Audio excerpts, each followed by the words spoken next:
Chapter 34 of Middlemarch by George Eliot. This recording is in the public domain. Recording by Margaret Espayette. First Gentleman. Such men as this are feathers, chips, and straws. Second Gentleman. But levity is causal too, and makes the sum of weight. For power finds its place in lack of power. Advance is cession, and the driven ship may run aground because the helmsman's thought lacked force to balance opposites. It was on a morning of May that Peter Featherstone was buried.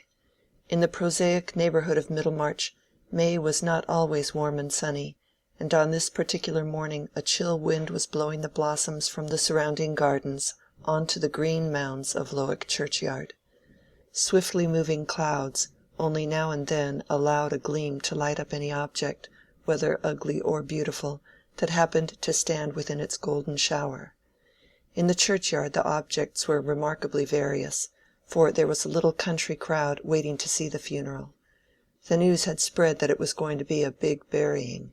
The old gentleman had left written directions about everything, and meant to have a funeral beyond his betters.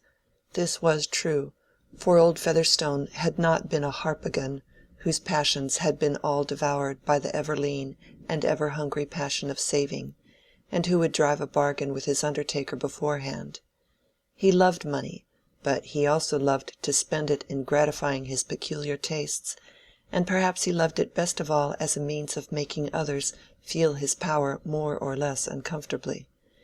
If any one will here contend that there must have been traits of goodness in old Featherstone, I will not presume to deny this, but I must observe that goodness is of a modest nature, easily discouraged, and when much privacy, elbowed in early life by unabashed vices, is apt to retire into extreme privacy, so that it is more easily believed in by those who construct a selfish old gentleman theoretically, than by those who form the narrower judgments based on his personal acquaintance. In any case, he had been bent on having a handsome funeral, and on having persons bid to it who would rather have stayed at home. He had even desired that female relatives should follow him to the grave, and poor sister Martha had taken a difficult journey for this purpose from the Chalky Flats.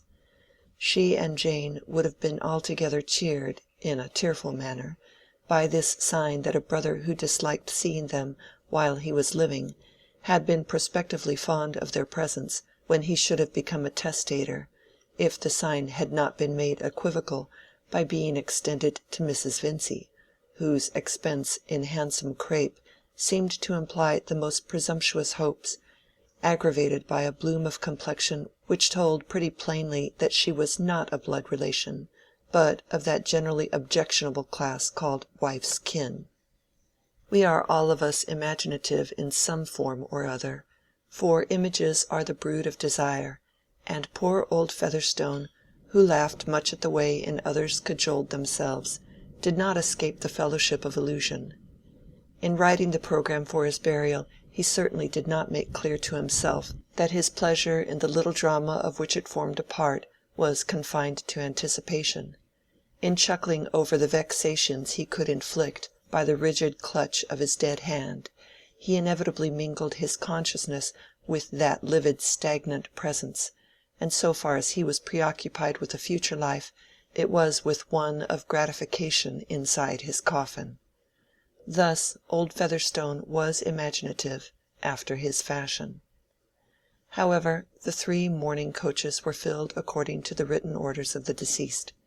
There were pall-bearers on horseback, with the richest scarfs and hat-bands, and even the underbearers had trappings of woe which were of a good well-priced quality. The black procession, when dismounted, looked the larger for the smallness of the churchyard. The heavy human faces and the black draperies shivering in the wind seemed to tell of a world strangely incongruous with the lightly dropping blossoms and the gleams of sunshine on the daisies. The clergyman who met the procession was Mr. Cadwallader, also according to the request of Peter Featherstone, prompted as usual by peculiar reasons. Having a contempt for curates, whom he always called understrappers, he was resolved to be buried by a beneficed clergyman. Mr. Casaubon was out of the question, not merely because he declined duty of this sort, but because Featherstone had an especial dislike to him as the rector of his own parish, who had a lien on the land in the shape of a tithe, also as the deliverer of morning sermons, which the old man, being in his pew and not at all sleepy, had been obliged to sit through with an inward snarl. He had an objection to a parson stuck up above his head preaching to him. But his relations with Mr. Cadwallader had been of a different kind. The trout stream which ran through Mr. Casaubon's land took its course through Featherstone's also, so that Mr. Cadwallader was a parson who had had to ask a favor instead of preaching. Moreover, he was one of the high gentry living 4 miles away from Lowick, and was thus exalted to an equal sky with the sheriff of the county and other dignities vaguely regarded as necessary to the system of things. There would be a satisfaction in being buried by Mr. Cadwallader, whose very name offered a fine opportunity for pronouncing wrongly if you liked. This distinction conferred on the rector of Tipton and Freshitt was the reason why Mrs. Cadwallader made one of the group that watched old Featherstone's funeral from an upper window of the manor. She was not fond of visiting that house, but she liked, as she said, to see collections of strange animals such as there would be at this funeral, and she had persuaded Sir James and the young Lady Chettam to drive the rector and herself to Lowick in order that the visit might be altogether pleasant. "I will go anywhere with you, Mrs. Cadwallader," Celia had said, "but I don't like funerals."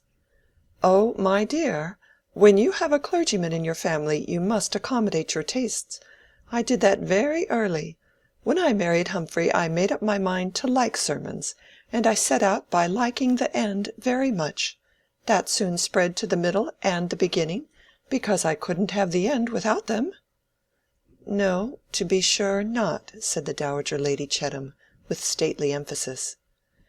The upper window from which the funeral could well be seen was in the room occupied by Mr. Casaubon when he had been forbidden to work, but he had resumed nearly his habitual style of life now in spite of warnings and prescriptions, and after politely welcoming Mrs. Cadwallader, had slipped again into the library to chew a cud of erudite mistake about Cush and Mizraim. But for her visitors, Dorothea too might have been shut up in the library, and would not have witnessed this scene of old Featherstone's funeral, which, aloof as it seemed to be from the tenor of her life, always afterwards came back to her at the touch of certain sensitive points in memory, just as the vision of St. Peter's at Rome was inwoven with moods of despondency. Scenes which make vital changes in our neighbor's lot are but the background of our own. Yet, like a particular aspect of the fields and trees, they become associated for us with the epochs of our own history, and make a part of that unity which lies in the selection of our keenest consciousness. The dream-like association of something alien and ill understood with the deepest secrets of her experience seemed to mirror that sense of loneliness which was due to the very ardor of Dorothea's nature. The country gentry of old time lived in a rarefied social air. Dotted apart on their stations up in the mountain, they looked down with imperfect discrimination on the belts of thicker life below. And Dorothea was not at ease in the perspective and chilliness of that height. "I shall not look any more," said Celia, after the train had entered the church, placing herself a little behind her husband's elbow, so that she could slyly touch his coat with her cheek. "I dare say Dodo likes it. She is fond of melancholy things and ugly people." "I am fond of knowing something about the people I live among," said Dorothea, who had been watching everything with the interest of a monk on his holiday tour. "It seems to me we know nothing of our neighbors unless they are cottagers. One is constantly wondering what sort of lives other people lead, and how they take things. I am quite obliged to Mrs. Cadwallader for coming and calling me out of the library." "Quite right to feel obliged to me," said Mrs. Cadwallader. "Your rich Lowick farmers are as curious as any buffaloes or bisons, and I dare say you don't see half of them at church. They are quite different from your uncle's tenants or Sir James. Monsters! Farmers without landlords. One can't tell how to class them."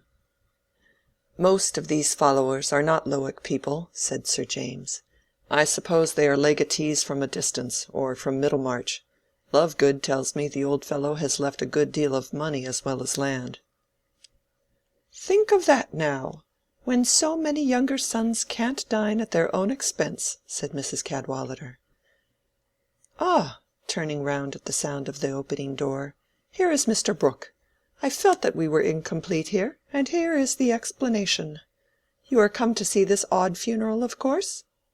"No, I came to look after Casaubon—to see how he goes on, you know. And to bring a little news. A little news, my dear," said Mr. Brooke, nodding at Dorothea as she came towards him. "I looked into the library and I saw Casaubon over his books. I told him it wouldn't do. I said, 'This will never do, you know. Think of your wife, Casaubon.' And he promised me to come up. I didn't tell him my news. I said he must come up." "Ah, now they are coming out of the church!" Mrs. Cadwallader exclaimed. "Dear me, what a wonderfully mixed set! Mr. Lydgate is doctor, I suppose. But that is really a good-looking woman, and the fair young man must be her son. Who are they, Sir James, do you know?" "I see Vincy, the mayor of Middlemarch. They are probably his wife and son," said Sir James, looking interrogatively at Mr. Brooke, who nodded and said, "Yes, a very decent family. A very good fellow is Vincy, a credit to the manufacturing interest. You have seen him at my house, you know." "Ah, yes, one of your secret committee," said Mrs. Cadwallader, provokingly. "A coursing fellow, though," said Sir James, with a fox-hunter's disgust. "And one of those people who suck the life out of the wretched handloom weavers in Tipton and Freshitt. That is how his family looks so fair and sleek," said Mrs. Cadwallader. "Those dark, purple-faced people are an excellent foil. Dear me, they are like a set of jugs. Do look at Humphrey. One might fancy him an ugly archangel towering above them in his white surplice."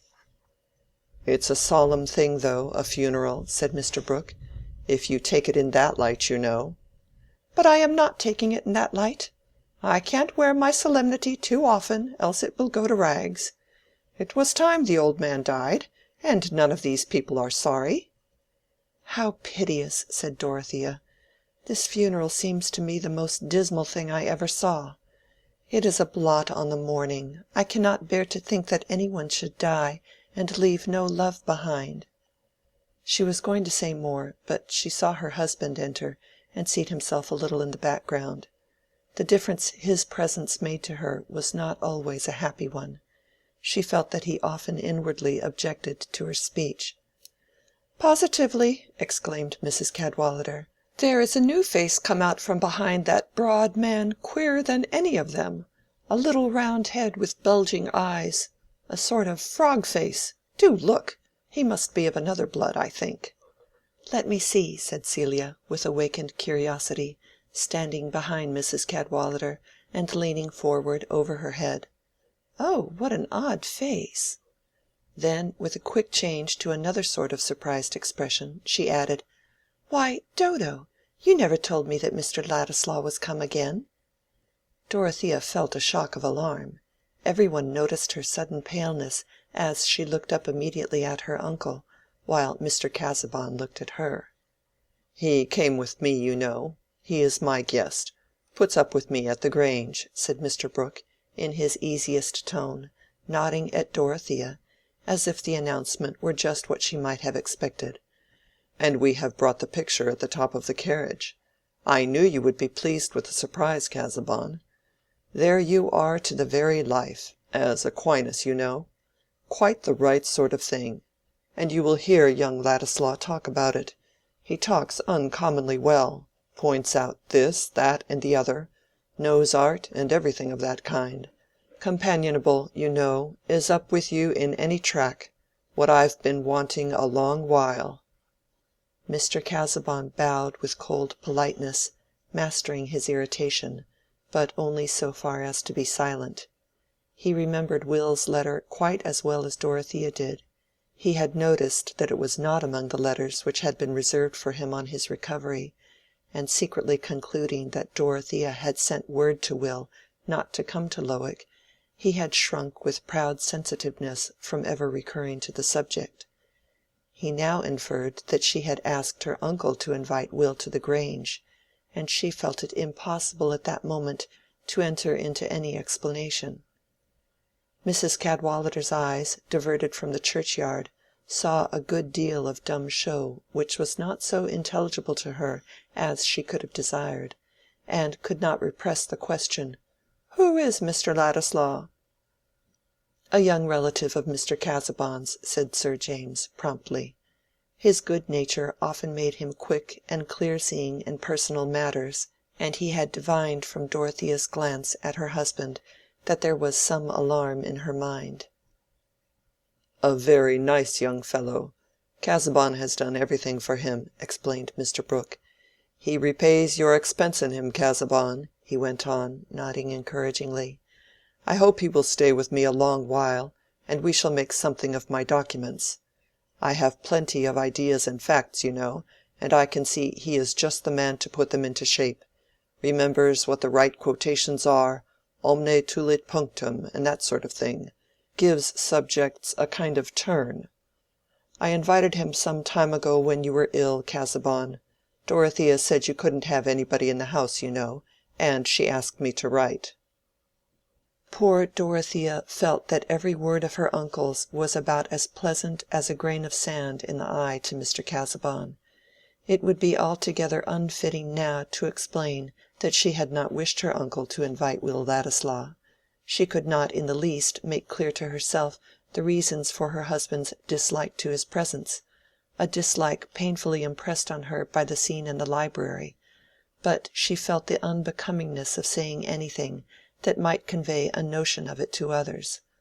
Mr. Casaubon, indeed, had not thoroughly represented those mixed reasons to himself, irritated feeling with him, as with all of us, seeking rather for justification than for self-knowledge.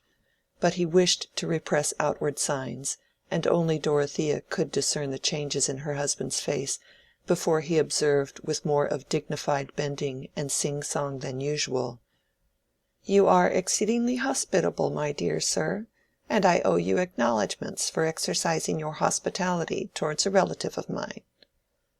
The funeral was ended now, and the churchyard was being cleared. "Now you can see him, Mrs. Cadwallader," said Celia. "He is just like a miniature of Mr. Casaubon's aunt that hangs in Dorothea's boudoir. Quite nice looking." "A very pretty sprig," said Mrs. Cadwallader, dryly. "What is your nephew to be, Mr. Casaubon?" "Pardon me, he is not my nephew. He is my cousin." "Well, you know," interposed Mr. Brooke, "he is trying his wings. He is just the sort of young fellow to rise. I should be glad to give him an opportunity. He would make a good secretary now, like Hobbes, Milton, Swift, that sort of man." "I understand," said Mrs. Cadwallader. "One who can write speeches." "I'll fetch him in now, Casaubon?" said Mr. Brooke. "He wouldn't come in till I had announced him, you know. And we'll go down and look at the picture. There you are to the life, a deep subtle sort of thinker with his forefinger on the page, while Saint Bonaventure or somebody else, rather fat and florid, is looking up at the Trinity. Everything is symbolical, you know, the higher style of art. I like that up to a certain point, but not too far. It's rather straining to keep up with, you know. But you are at home in that, Casaubon. And your painter's flesh is good. Solidity, transparency, everything of that sort. I went into that a great deal at one time. However, I'll go and fetch Ladislaw." Chapter 34.